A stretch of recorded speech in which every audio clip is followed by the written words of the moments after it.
Kulumbai, studio no Ankilikang Brahma. Godan technology godan gari lana sanai furni takai mensi gazentau kurang.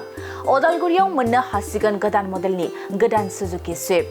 Godanai lon sanai Suzuki Swift ko Odalguri nagarni Maruti Suzuki Arena showroomau menna hasigan. Buhuma sanpai phasauganani lamayau daugagaसिनो dong. Mugaya sabsinikrui hamsin jौगालु बादायारि टेक्नोलॉजीजों गोदान गारि मटर बायदि machine सोरजिगासिनो दङ। थिग बेबादिनो Maruti Suzuki कम्पानिया साबसिननिख्रुइ हामसिन technology फीचार्स गोनां गोदान स्विफ्ट गारिखौ दिनै बेखेवबाय एबा लन्च खालामबाय।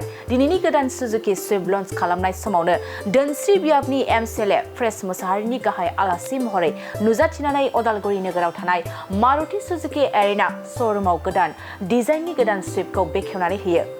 मख'जाथावदि अदालगुरि नोगोरनि मारुति सुजुकी एरेना श'रुमाव मारुति सुजुकी कम्पानिनि गासै रोखोमनि गारिखौ मोननो हागोन आरो बे श'रुमनिफ्राय EMI एबा किस्तियाव गारि लानायनिबो सुबिदा मोननो हागोन होनना फोरमायो कारुपेटिया श'रुमनि मेनेजार रजनी नादा। दिनैनि स्विफ्ट गोदान लन्च खालामनाय समाव आलासि महरै बाहागो लाबावो अदालगुरि SBIनि chief manager Nijananda Bajir, Udalguri Maruti Suzuki Arena श'रुमनि मेनेजार जुसमन मोसाहारि आरो गोबां ओनसोलनि मेलेमजिबि बिथांमोना। नोंथाङा आबुं खौरां लानो थाखाय 9957296144 आरो 8453348550 नाम्बाराव फन खालामनानै खौरां लानो हागोन। আমি বিমলতঞ্চৰ পৰা কৈছোঁ ওদালগুৰি ব্ৰাঞ্চৰ পৰা। গতিকে আমাৰ আজি ইয়াতে নতুন চুইফ্টখন লঞ্চ হৈছে।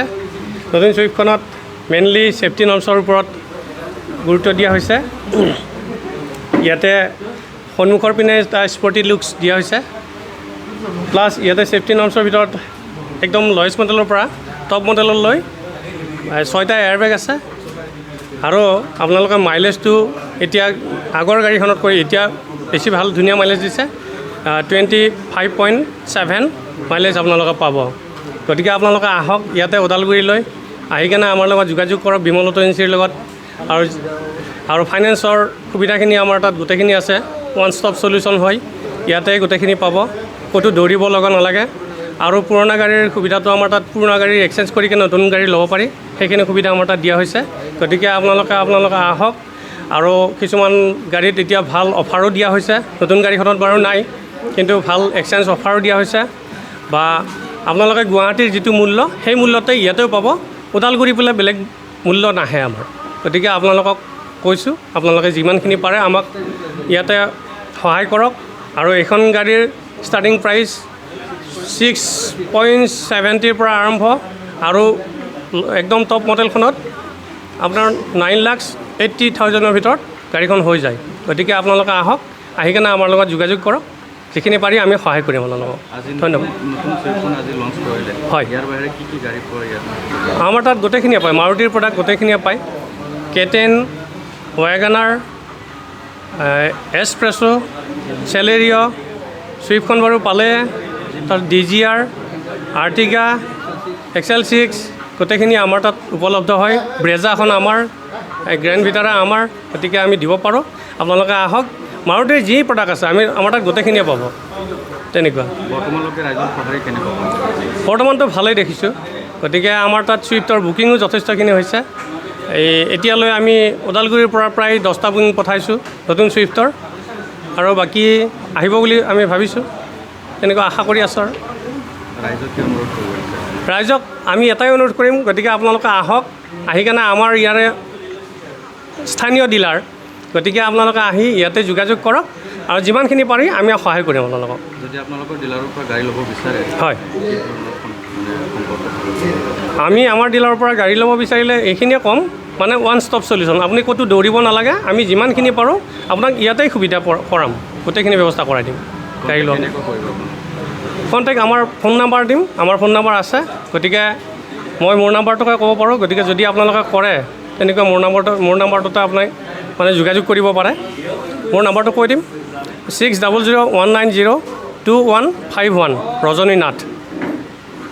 গতিকে আপোনালোকে আহক, এইখিনিয়ে ক'লোঁ মই। ঠিক আছে, ধন্যবাদ।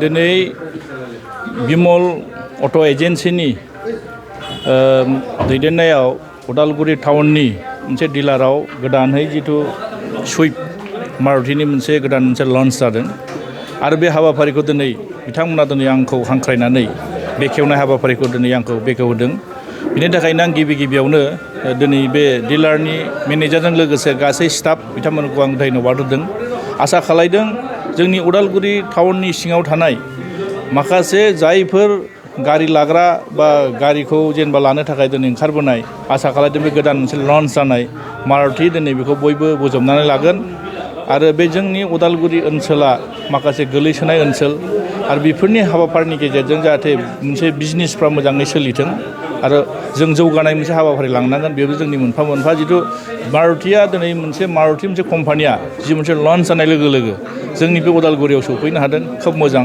ओंखायनो जायफोर दिनै मोजां मोनगोन जायफोर मोजां गारिखौ लानो हास्थायदों बिथांमोनाबो जाहाथे बेखौ बोजबनानै लायो आं बेखौनो खावलायदों आरो आसा खालायदों जोंनि उदालगुरिनि गासै माखासे जाखांफुनाय जायफोर बेपारि जायफोर बिजनेसमेन बिथांमोनाबो जाहाथे बेखौ एसे बोजबनानै लागोन आसा खालायदों आरो जों बिनिफ्राय उदालगुरिखौ बांसिन जौगाहोनो हागोन आरो नङाबा जोंनि ओरैनो जों बयबो मिथिगौ जे उदालगुरि टाउना जों टाउननि जौगानाय हाबाफारि नैबे अखल डिलारल' नङा बाट बे डिलारनि गेजेरजोंल' नैबे हाबाफारिखौल' नङा गुबुन बिथिङावबो दिनै जोंनि बे उदालगुरिनि माखासे बेपारि जायफोर बिजनेसमेन बिथांमोना जाहाथे आरो बिनिख्रुइ साबसिननिफ्राय मोजांसिन जाहाथे जोंनि ओनसोलखौ जौगानायनि हाबाफारिखौ बयबो दायथ' लानानै जाहाथे आवगायलांनो हायो नंखायनो आङो दिनैनि बे हाबाफारिनि गेजेरजों नोंथांमोननि नैबे मिडियानि गेजेरजों बयखौ खावलायहरनाय जाहरबाय आरो गोजोन्थों थेंक इउ मोनसे गोजोनथाव खौरां बिए सेथि सेमिस्टारनि थाखाय गसाइगावनि जारागुरि गबिन्द बसुमतारी कलेजाव मुं थिसननाय हाबाफारिया सोलिगासिनो दं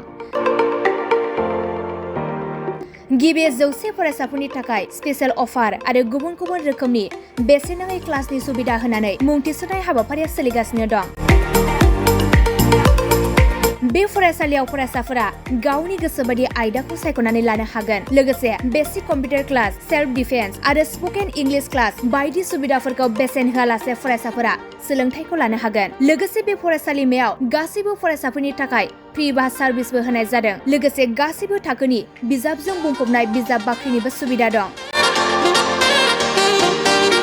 आरो बे खेबनिफ्राय एग्जाम सेन्टार हिसाबै फरायसाफोरा गावनिनो आंगो गबिन्द बसुमतारी फरायसालिमायावनो आनजाद होनो हागोन बिनिखायनो गासैबो जौसिन फरायसालिनिफ्राय उथ्रिसारनाय फरायसाफोरखौ गबिन्द बसुमतारी फरायसालिमायाव खम बेसेनावनो एडमिसन लानानै गोबां सुबिदाफोरनि खाबु लानो हागोन बांसिनै मिन्थिनो थाखाय 9101784754 7002 71929 97066808878 नम्बराव नोंथांमोना खौरां लानो हागोन